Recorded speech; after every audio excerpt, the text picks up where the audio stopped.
Hello. In this tutorial, we're going to talk about a situation provided by an EHS manager at a refrigeration plant. We're going to walk through SafeSPEC and just kind of show the mindset or the thinking of the process to select the appropriate personal protective equipment.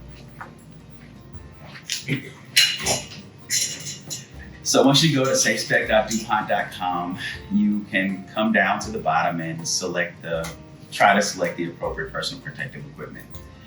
In this particular search, we're going to search by the particular hazard.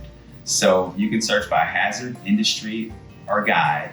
And we also have a function that is called My Scenarios. This particular function can be utilized by EHS managers who register on the SafeSPEC site and want to save their searches from year to year, month to month, process to process, just in case things change, and they can be assured that they're selecting the most appropriate protective apparel for their employee or their worker.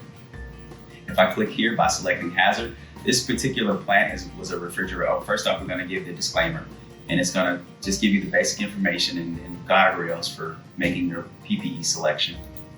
We click agree. This particular case, it was an ammonia refrigeration plant. As you can see here, there are different phases that need to be considered.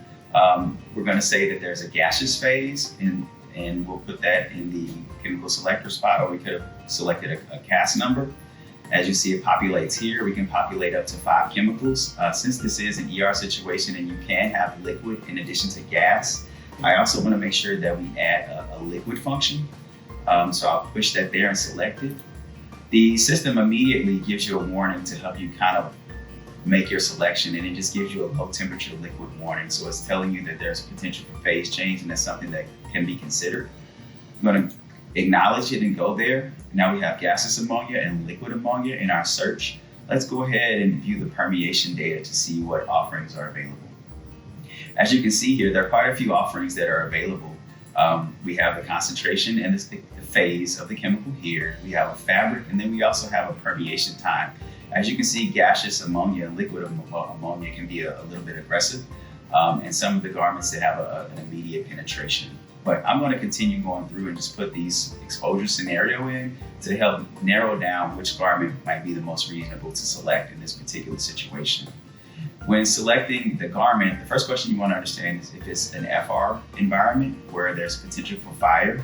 In this particular situation, we want to say no. Next, we want to understand that the amount of contact. Let's just say that there'll be heavy exposure. And we're going to say liquid intensity. Let's just say that it's a jet, just to give a worst case scenario. Obviously, with a lot of these garments, as we saw in the previous phase, the amount of exposure time is important. With something like this in an emergency response situation, we'll probably want to not be in there too long. So let's just say 60 minutes or 1 hour.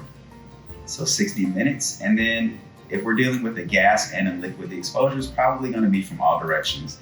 So we need to select all directions. And finally, in our decision-making process, they're asking if it's an environment which requires bloodborne pathogen or biological hazard protection. In this particular instance, we're going to say no. Once we put that information in, we'll click SafeSPEC to go to our matching products and see what it comes up with. In this particular scenario, we only come up with 2 garments. We come up with the Tychem 10,000 FR, and then the regular Tychem 10,000. This particular garment will provide protection for up to 60 minutes with flammability. In a situation with no flammability for these lower garments, the Tychem just 10,000, but the FR garment does provide flame resistance if needed. It will protect against heavy intensity, jet from all directions, and up to 60 minutes. At this point, the EHS manager can use any other information to make their hazard assessment and select a garment.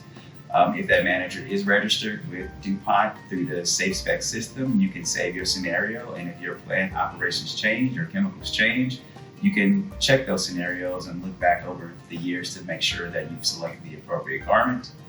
That concludes this presentation. Thank you very much.